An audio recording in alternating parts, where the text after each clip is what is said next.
Anto ora de enquadra de sei, nós tem charla, que nós temos influência de música, que especificamente nós te põe a canção que da hopi conheci, hopi pegar, que tem certa bisa duidelijk, por exemplo, marihuana, ecstasy, cocaína, of boting cantica ng outro nome te worden usar para ilustrar a droga aqui.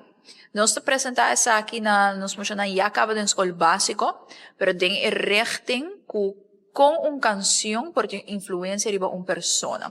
Com o que o bebê bota vai wak of bota escuta de cantica, abo também que vai hasi mesmo coisa. Então ina nós te purba de conscientizar kusita e beat bota gusto de cantica. Ito okay pa po gusto e beat, ito lagabo sinti duche, lagabo sinti bom, pero vamos tener cuenta que kote mensaje kung nanta trazendo dilante, pa bono bay repetir sa aqui, bono to bay acto de forma ku e cantica tabisando bo, e bono to bay acto de forma ku portabo tawag de vídeo ko awardo crea. Dus nos focus mais op mensen die valor que norma e valor na, e nós doen essa aqui acaba for de derde classe de escola básico. Agora nós compreender que na papiamento também está aqui vindo roupa de lante e não vai cambia muito a diferença quando nós apresentamos na nós mencionamos porque é um foco que nós temos caba. A trove para nós o que é importante é a comportação de jovem não vai na lo que nós escuta e na lo que nós veis está wak, pero é parte que fada por hasi. E outra banda botinha ora parte de casa.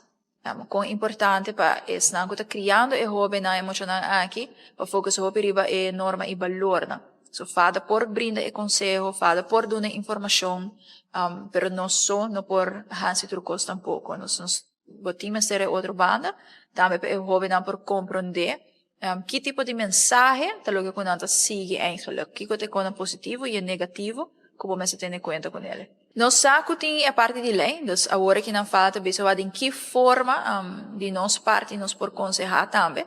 Essa é algo que fada nunca, para o honesto nunca é algo que nós a pensar riba dele. Nós focus sobre biata para nós por conversar com o jovem, não? Sem que for naturalmente horas na chala na adulto também, sabe que bem dilante. Pero seguro é algo que nós me tem em conta com ele. Se me tem de bisa hora de charla, bom não escuta jovem, não escuta rádio assim na hobby comparar com adulto. Nós hobby não, sim, nada hobby riba YouTube ou Spotify, por exemplo, talo que com não tá mais riba dele. E bota aí toque jovem não tá aqui fana e from bisa que sei algo que nós não tá hasi, pero a mim te gusta beat, me te gusta style de cantiga. Dus toch nós tem grande parte de jovem não tá hobby consciente riba e parte aqui. E a trove preocupação sempre tá que isso não tique mais chiquito. O não pode diferenciar é bom e malo, pero é ponto trove para parado emissora na wad em que forma toch nós podemos manter ele tique mais natural, voral para esse não chiquito, como adulto. Nós estamos aqui com o bom kiko, não? Pero trove cuida esse não com a walk e a base que é parte de desarrollo.